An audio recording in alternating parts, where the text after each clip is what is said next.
जय श्री कृष्ण दोस्तों।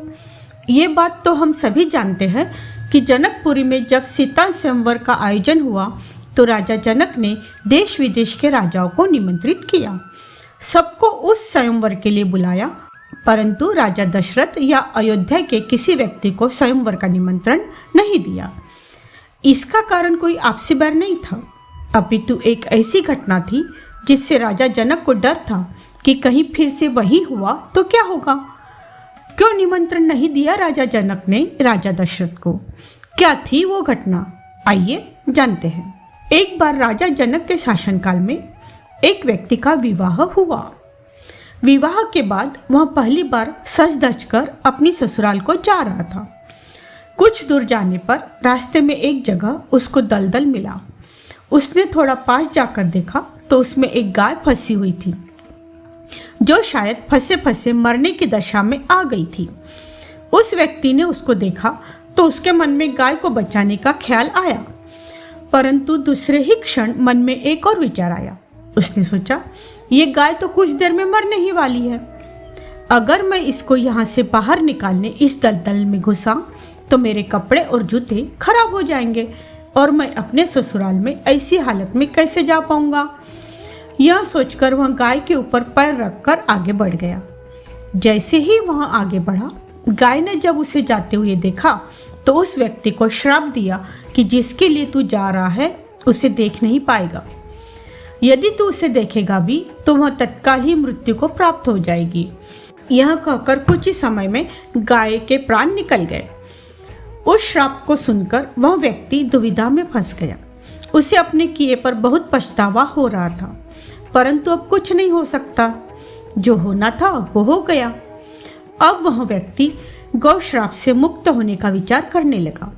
मन में बहुत बड़ा बोझ लिए वह ससुराल पहुंचा।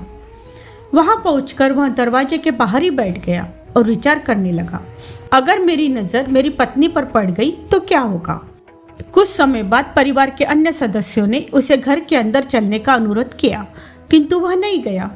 रास्ते में जो घटना घटित हुई थी उसके बारे में भी किसी को नहीं बताया।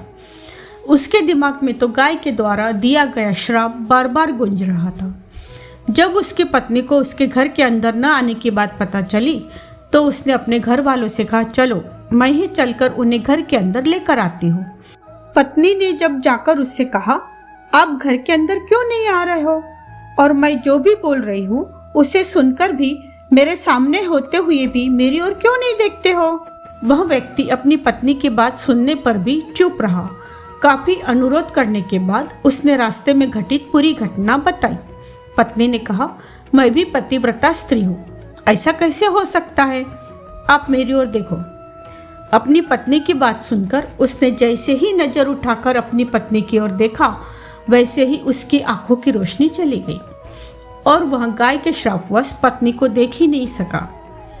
उस व्यक्ति की पत्नी पतिव्रता थी, इसी कारण उसकी मृत्यु नहीं हुई।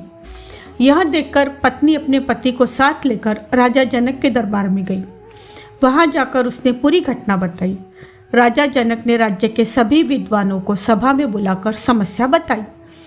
उन्होंने अपने दरबार में बैठे हुए ब्राह्मणों को कहा, हे ब्राह्मण देव, गौ श्राप से निवृत्ति का कोई सटीक उपाय हो तो बताएं।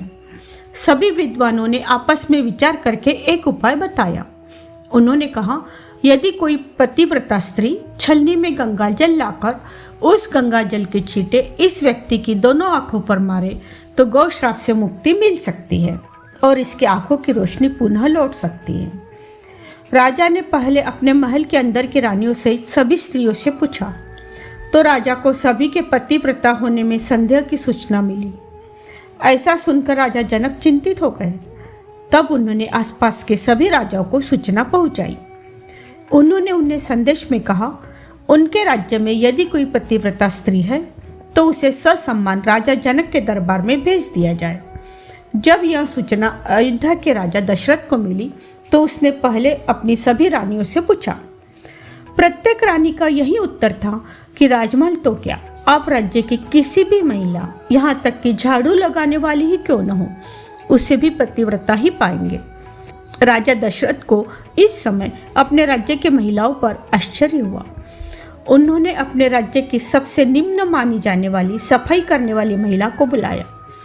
उस महिला से राजा दशरथ ने सम्मानपूर्वक पतिव्रता होने के बारे में पूछा तो उस महिला ने स्वीकृति में सिर हिला दिया। तब राजा ने यह दिखाने के लिए कि अयोध्या का राज्य सबसे उत्तम है, उस महिला को ही राज सम्मान के साथ जनकपुर को भेज दिया। राजा जनक ने उस महिला का पूर्ण राजसी ठाट-बाट से स्वागत किया। राजा ने उस महिला को समस्या बताई, साथ ही ब्राह्मणों द्वारा जो उपाय बताया गया था वो भी बताया। महिला ने राजा को उस कार्य को करने की स्वीकृति दे दी। अगले दिन महिला छलनी लेकर गंगा किनारे गई। वहां पहुंचकर उसने प्रार्थना की, हे गंगा माता, यदि मैं पूर्ण पतिव्रता हूँ, यदि मैंने अपने तन और मन से अपने पति को ही परमेश्वर माना है, तो गंगा जल की एक बूंद भी छलनी के नीचे नहीं गिरनी चाहिए। ऐसी प्रार्थना करके जब उसने गंगा जल को छलनी में भरा तो जल की एक बूंद भी नीचे नहीं गिरी। यह पवित्र गंगा जल कहीं रास्ते में छलक कर नीचे न गिर जाए, यह सोचकर उसने थोड़ा सा गंगा जल नदी में ही गिरा दिया और पानी से भरी छलनी को लेकर राज दरबार में आ पहुंची। राजा और दरबार में उपस्थित सभी नर नारी यह दृश्य देख आश्चर्यचकित रह गए। तब उस महिला को ही उस व्यक्ति की आंखों पर छींटे मारने का अनुरोध किया गया। उसने जैसे ही गंगा जल के छींटे उस व्यक्ति की आंखों पर मारे, वैसे ही उसकी आंखों की रोशनी वापस आ गई। ये देखकर दरबार में उपस्थित लोग बहुत ही प्रसन्न हुए। उस महिला को पूरे राज सम्मान के साथ पारितोषिक दिया गया।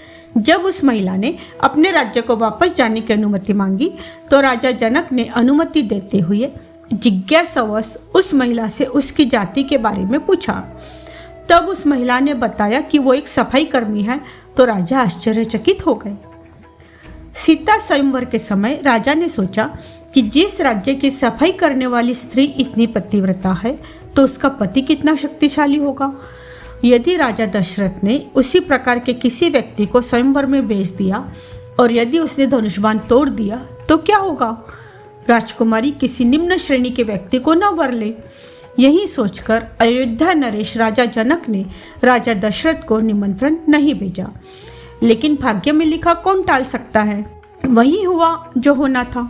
अयोध्या के राजकुमार राम वन में विचरण करते हुए अपने गुरु के साथ जनकपुर पहुंच गए तथा धनुष तोड़कर राजकुमार राम ने सुकुमारी सीता का वरण कर ही लिया। इस तरह राजा जनक ने अयोध्या का कोई ऐरा गैरा व्यक्ति धनुष्बाण को न तोड़ दे, इस आशंका के चलते राजा दशरथ को सीता स्वयंवर का निमंत्रण नहीं भेजा था। फिर मिलती हूँ अगले वीडियो में। धन्यवाद।